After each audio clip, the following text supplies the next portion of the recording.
Alors, nous arrivons tout doucement vers la fin des étapes essentielles. Donc, nous sommes maintenant à la neuvième étape. La neuvième étape, c'est dans ma métaphore, c'est le soleil. C'est le soleil qui va permettre à vos graines de germer, aux feuilles de pousser, aux fruits de prendre des couleurs, de rougir, etc.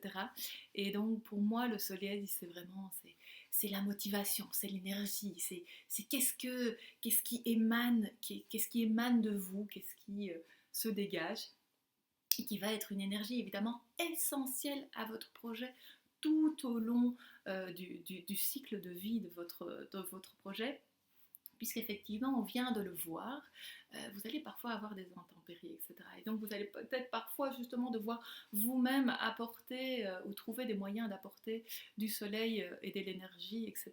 pour pouvoir rester en forme et continuer à avancer dans votre projet.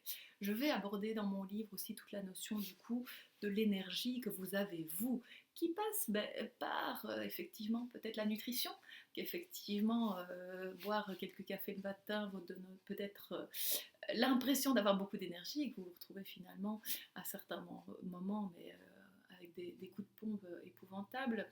Du coup, le sommeil aussi est quelque chose d'important. Donc, toute la nourriture, les sucres rapides, etc. Mais ça peut jouer. Donc, je ne vais pas vous faire un cours de diététique, mais vous devez prendre conscience évidemment que ce sont des choses qui vont pouvoir jouer positivement ou négativement dans la tenue de votre projet.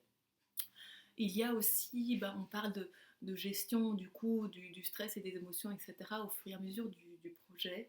Donc il y a aussi tous les cours de relaxation, méditation, sophrologie, apprendre à respirer correctement, parce que souvent on respire au niveau du haut de la poitrine, on respire très mal chez nous, alors qu'en fait il faut plutôt descendre la respiration et plutôt respirer, on va dire, avec l'abdomen, avec le ventre en fait, comme si on faisait gonfler un ballon au niveau du ventre. Et donc ça fait descendre toute une série de stress, etc. Et donc c'est important pour pouvoir justement retrouver de l'énergie. Donc si vraiment vous êtes à un down, ok, comment est-ce que je peux faire pour remonter mon énergie? Ça peut être du sport, ça peut être plein de choses. Donc je vous donne dans mon livre différentes pistes pour pouvoir vraiment vous aider à vous rebooster, à vous remotiver, etc.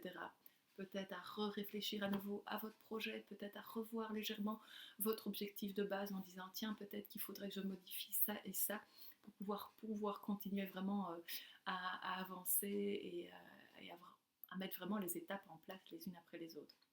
Donc ça pour moi c'est vraiment essentiel, ce soleil, cette énergie, cette chaleur, c'est ce carburant qui va vous faire avancer. Euh, Souvent on oublie cette partie-là et on est dans son projet, etc.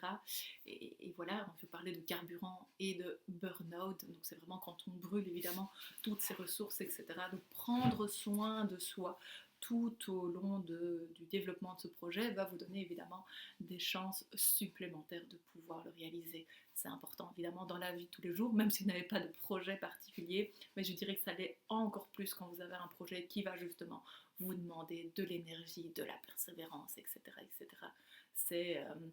vous allez voir, si vous utilisez différentes techniques telles que je les explique dans mon livre, ça va vraiment vous aider.